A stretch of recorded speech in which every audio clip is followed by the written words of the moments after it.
Hey friends, today we are going to see properties of divisibility. Last video में हम divisibility theory देखे थे, क्या होता है डिविजिबिलिटी थ्योरी. आज उसका प्रॉपर्टीज देखेंगे. There are four properties. Here we go. If let a comma b comma c are integers, a b c are three integers पकड़ लेते हैं. Now if a divides b, अगर ए डिवाइड कर रहा है बी को, a divides b, then b a also divides b into n where n is an integer. कैसे हो रहा है हम देखेंगे अभी. को भी खाली देख लेते हैं कि a डिवाइड्स b तो a also divides b into an integer.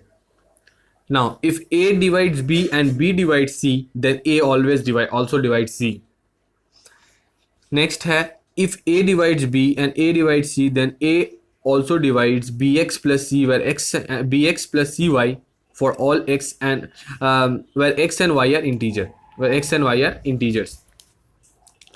In a divides b and a अगर जीरो से बड़ा है और b भी जीरो से बड़ा है then a is less than और इक्वल्स टू b. तो एक एक करके हम लोग प्रूफ देखते हैं. फर्स्ट का प्रूफ क्या बोला. If a divides b then a divides b into n where n is an integer. कैसे हो रहा है. तो हमें क्या पता है, a डिवाइड्स b का मतलब a is equals to b x for some integer x, b equals to x for, last video में हम लोग देखे थे ये बात. अब क्या करेंगे हम लोग, multiply n with both side, that integer n will multiply with in both sides bn is equals to anx. Now bn is equals to a into nx where nx is the constant because n and x both are integer, where n and x both are integer. So bn is equals to a into an integer, that means a divides bn. अभी हम लोग last video में देखे थे a divides bn, that is a divides bn. proved. समझ में आ गया होगा. अगर bn is equals to a into some integer होगा, दैट इज a इंटू, हम लोग वहां पर देखे थे x, b is equals to ax मतलब a डिवाइड्स b. सो यहाँ पर bn is equals to a into some integer, that is a also divides, then यहाँ से हम उससे बोल सकते हैं कि a डिवाइड्स bn होगा. नेक्स्ट प्रूफ हम लोग देख लेते हैं क्या. If a divides b and b divides c then a also divides c. Very simple. अगर a डिवाइड कर रहा है, a divides b then b is equals to p into a but p is an integer. And if b divides c, c is equals to q into b where q is also an integer. यहाँ तक clear है. Next c, यहाँ पे हम देखें कि c is equals to q into b, तो वही लिखेंगे c is equals to q into b. Now b का मतलब है, हम लोग क्या देखे थे, b is equals to p into a, तो उसको हम यहाँ पर पुट कर देंगे, b का वैल्यू को पुट कर दिया यहाँ पे, c is equals to q into p into a. Now p into q is nothing but are two integers. So c is equals to pqa, where pq are two integers. Hence we can say that a divides c, as pq are two integers. We know that c is equals to a into some integer means a divides c. So hence we can say that a divides c. Proved. So if a divides b and b divides c, we can say a also divides c. Next proof. बहुत ही simple proof है, जो समझ में आ ही रहा होगा.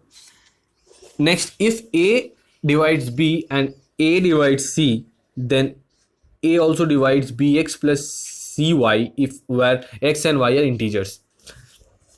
तो कैसे, last जैसे हम लोग पढ़े थे, a divides b मतलब b is equals to p into a where p is an integer, and a divides c implies c is equals to q into a where q is also an integer.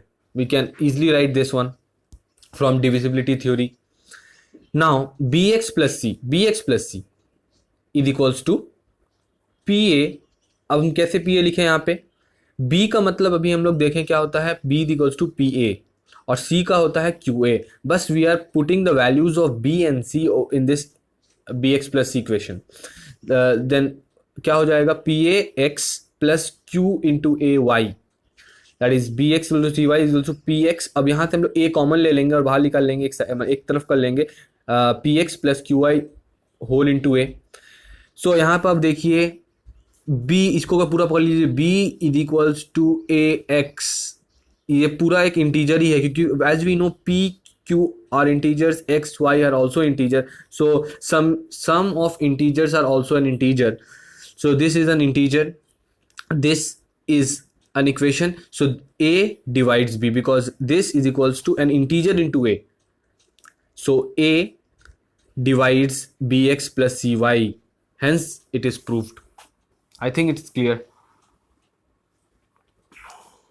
Next, if a divides b and a is greater than 0 and b is also strictly greater than 0, a strictly greater than 0, b strictly greater than 0, then a is less than or equals to b. कैसे हो रहा है?